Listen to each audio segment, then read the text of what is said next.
Hi, I'm Kathleen. I'm Ellen. And I'm Tom. And you're watching Word of Mouth.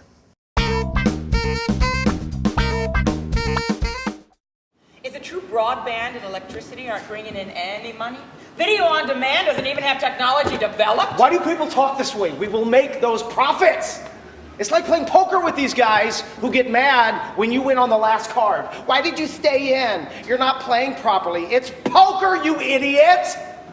Doesn't matter how you win as long as you win. We saw Enron, which is a show about the rise and fall of the Texas energy company, Enron. Okay, so going in, I knew that Enron ruined the economy before the economy got ruined the next time. So like the time before last, when the economy got ruined, it was Enron's fault. For the most part, it's the story of Jeffrey Skilling, who's the president of the company. And it's really actually, it's completely his rise and fall. He is an up-and-coming accounting person, I guess, who sort of invented this new way of accounting, which is a way of realizing future profits in the present, so your earnings look better than they actually are. And that sort of makes him a mini superstar within the company. He gets a lot of attention, and because of that, he gets the promotion to president. There are other characters in the real people, including Kenneth Lay, who was the CEO of Enron, and Claudia Rowe. She's a composite of a bunch of different characters. The executives of Enron came up with a way to hide losses and debt in offshore companies. And the play is about the whole scenario. How could something like this happen? I think that's what it's trying to explore, is the question of, you know, are these bad people? Were they really sinister, trying to do this? Did it get out of control? Were they ignorant? Did they really not know what the other hands were doing in the company?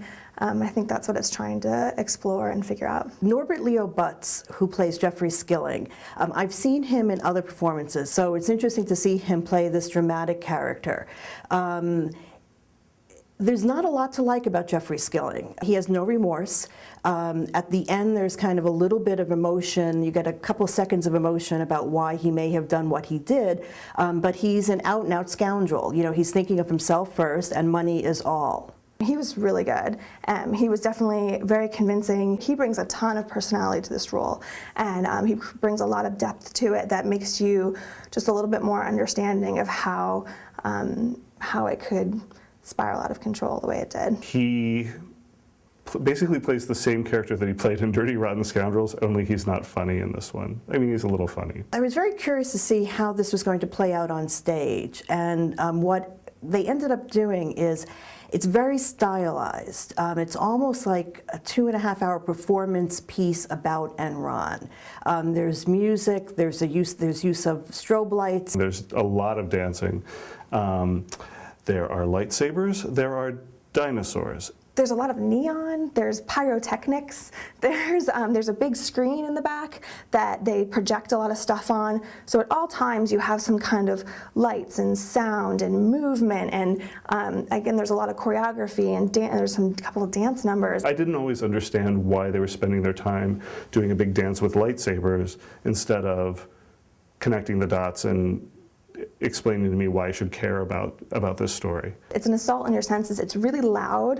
They really need to turn the volume down on things, but it's loud, and it's just the visuals are like overwhelming. There's so many gimmicks that you're trying to keep track of reality versus what they're trying to play up in an artsy sense. It was just too much for me. I thought that the way that it was portrayed, the very like performance art stylized version of the staging, I thought was a little tough to take at times, almost as though the production was making light of some very serious topics. I know it was popular in London, but maybe it would have hit better, I think, in the States if they waited another 10 years or something, if we could recover.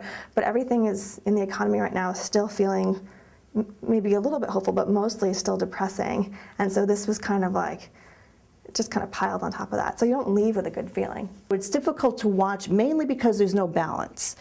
It's a straight out depiction of greed. And after a while you start to say, oh, this is just too much. Overall, I thought that there was really no emotional core in the play until like the last 5 minutes. And up until then, I just kept waiting for something interesting to happen. And I was kind of bored. I'm glad that I saw it because I thought it was interesting enough, but I can't say that I would recommend it. If the assignment was go write a play about Enron and everyone had to write it, you know, I imagine this is the good one to go see. But I wouldn't choose to go see this topic, and I wouldn't have chosen it out of the million topics you could make a play out of. So personally, I wouldn't recommend it. I don't think I'm going to recommend this play to people. I just didn't, I mean, I thought it was long, and I didn't really get a lot out of it. If you have any interest at all in the financial world and its players, this might be interesting for you to see. I don't really know how much it's going to appeal to the everyday guy and gal on the street. This is the single largest transfer of wealth I've ever seen! We're like the Roman Empire! We're going fucking down! Let's rape this motherfucker!